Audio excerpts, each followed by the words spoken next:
सभी सम्मानित साथियों को मेरा सादर जय भीम नमो बुद्धाय। मैं सोनू गौतम। आज मैं एक विशेष मुद्दे पर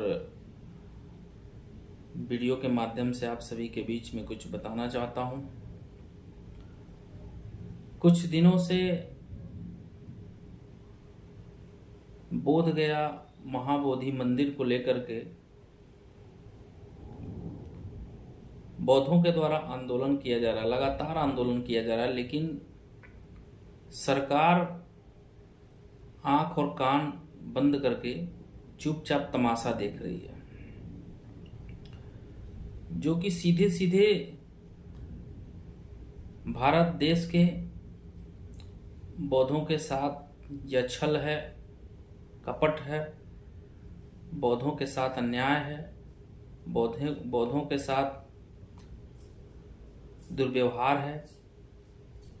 ये बात मैं इसलिए कह रहा हूं क्योंकि लगभग 6 महीने से महाबोधि मंदिर बोध गया को लेकर के इस देश के करोड़ों बौद्ध भिक्षुओं व बौद्ध के अनुयायियों द्वारा लगातार बीटी एक्ट 1949 को रद्द करने की मांग सरकार से की जा रही है,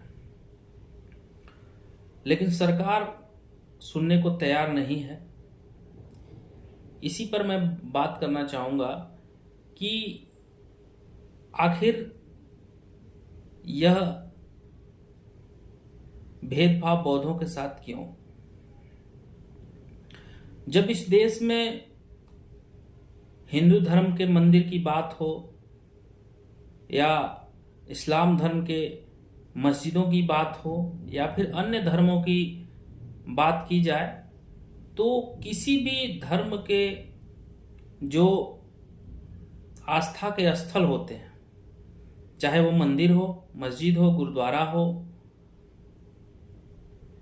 चर्च हो, वहाँ जिस धर्म के आस्था के स्थल होते हैं उस धर्म के लोगों के अलावा किसी अन्य धर्म के लोगों को उस संस्था में, उस समिति में या फिर उस संघ में किसी प्रकार का कोई अधिकार नहीं होता। हाँ, आने जाने का अधिकार होता है, क्योंकि भारतीय संविधान भी इसका हमें अधिकार देता है कि हम जिस धर्म को चाहें उस धर्म को मान सकते हैं, लेकिन किसी के धर्म में जा करके हम उनके धर्म को छेड़छाड़ नहीं कर सकते। लेकिन यह सरकार का जो रवैया है, यह जो बीटी एक्ट है, वो भारतीय संविधान के लागू होने से पहले जो है इसको बनाया गया था। बीटी एक्ट 1949, इसमें जो प्रावधान किया गया है उसमें बौद्धों के अलावा गैर बौद्धों को भी शामिल किया गया है। जो ये सीधे सीधे बौद्धों के साथ अन्याय है, ये जो बीटी एक्ट है वो बिल्कुल जो है कि असंवैधानिक है। हम संविधान की बात करें तो भारतीय संविधान का आर्टिकल जो 13 है वह यह कहता है कि संविधान के लागू होने से पहले या संविधान के लागू होने के बाद अगर कोई भी विधि है या फिर कोई भी सरकार विधि बनाती है या फिर कोई नियम उपनियम या कोई ऐसा रूढ़ी प्रथा भी है जो इस संविधान के उपबंधों का उल्लंघन करता है, तो वो शुरू से ही शून्य माना जाएगा। अब हम जाने बीटी एक्ट जो 1949 है वो संविधान के किस उपबंधों का उल्लंघन करता है, उसकी बात मैं करूं तो आर्टिकल 26 जो है भारतीय संविधान का जो भाग 3 है, जो हमें मूल अधिकार प्रदान करता है, उसका जो अनुच्छेद 26 है वो सीधे सीधे सभी धर्मों के लोगों को, मतलब सभी इस देश के सभी नागरिकों को अपने अनुसार सभी धर्म के मानने का स्वतंत्रता देता है। मतलब जो जिस धर्म को चाहे उस धर्म को मान सकता है, ठीक है। और दूसरी बात यह है कि जो आर्टिकल बात करें तो आर्टिकल जो 14 है, 14 में यह कहता है, भारतीय संविधान का जो आर्टिकल 14 है वो यह कहता है कि सभी को विधि के समान समता और विधि के समान अवसर की बात करता है। मतलब सभी को समान अधिकार प्राप्त है। और तो कहीं ना कहीं यहाँ जो बौद्धों के धर्म में, बौद्धों के जो आस्था के बीच, जो बौद्धों के धर्म स्थलों में जो गैर बौद्धों को शामिल करके उनमें हस्तक्षेप करने का जो ये अधिकार प्रदान करता है बीटी एक्ट, तो कहीं ना कहीं ये जो है कि बौद्ध अनुयायियों के साथ छल है। और ये बीटी एक्ट जो है कि बिल्कुल जो है कि शून्य है।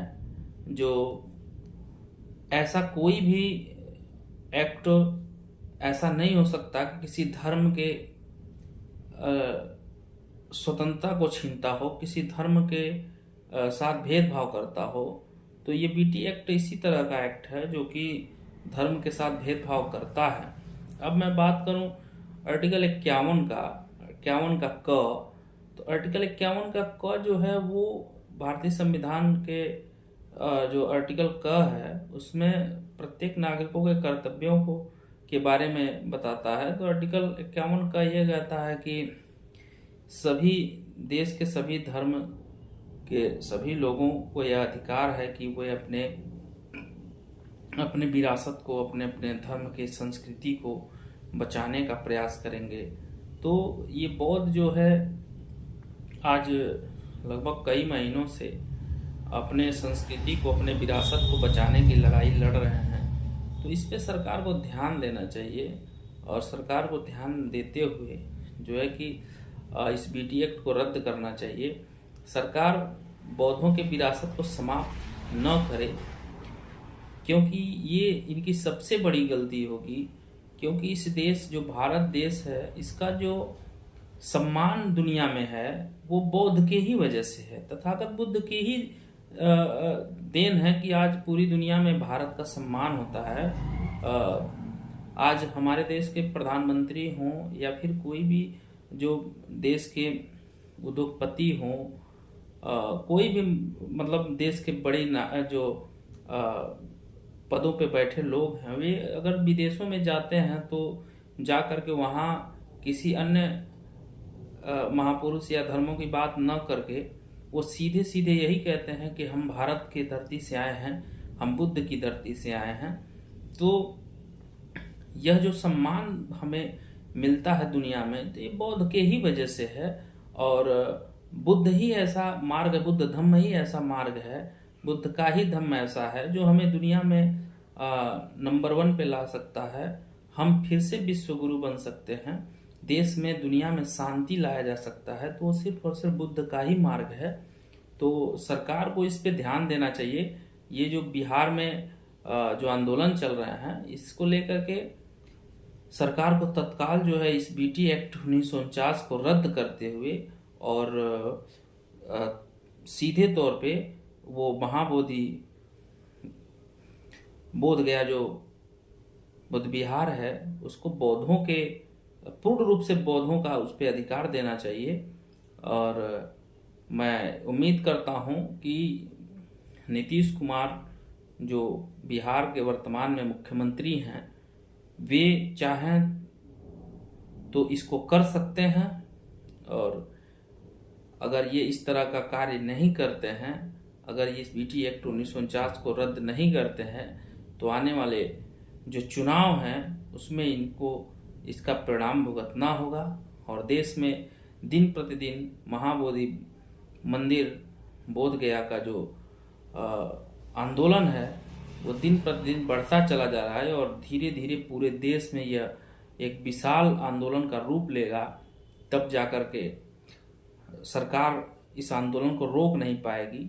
तो मैं यही कहूँगा कि जिन भी साथी इस हमारे वीडियो को देख रहे हैं उसे आगे बढ़ाएंगे और शेयर करेंगे ताकि ये वीडियो ज़्यादा लोगों तक पहुंच सके और इस महाबोधि बुद्ध विहार जो आंदोलन है उसके लिए आवाज़ उठाएं। और हम महाबोधि बुद्ध विहार जो महाबोधि मंदिर है बोधगया का, वे हमारा विरासत है। ये जो महाबोधि मंदिर है यह एक धार्मिक स्थल ही नहीं बल्कि विश्व धरोहर यूनेस्को में भी शामिल है। और इसके प्रशासन में जो गैर बौद्धों का हस्तक्षेप है वह इसके ऐतिहासिक और सांस्कृतिक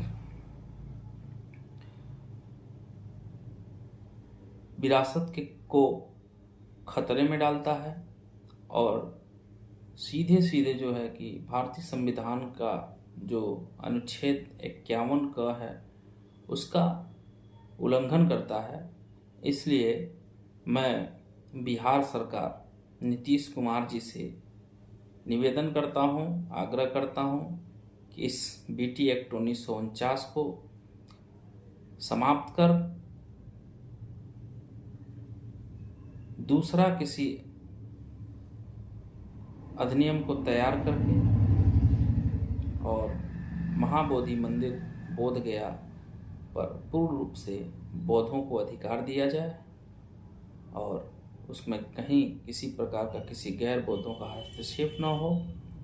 इन्हीं सब बातों के साथ मैं आज के इस महाबोधि मंदिर बोधगया के आंदोलन को आगे बढ़ाते हुए अपनी बातों को समाप्त करता हूँ। आप सभी को सादर जय भीम, नमो बुद्धाय, जय भारत, जय संविधान।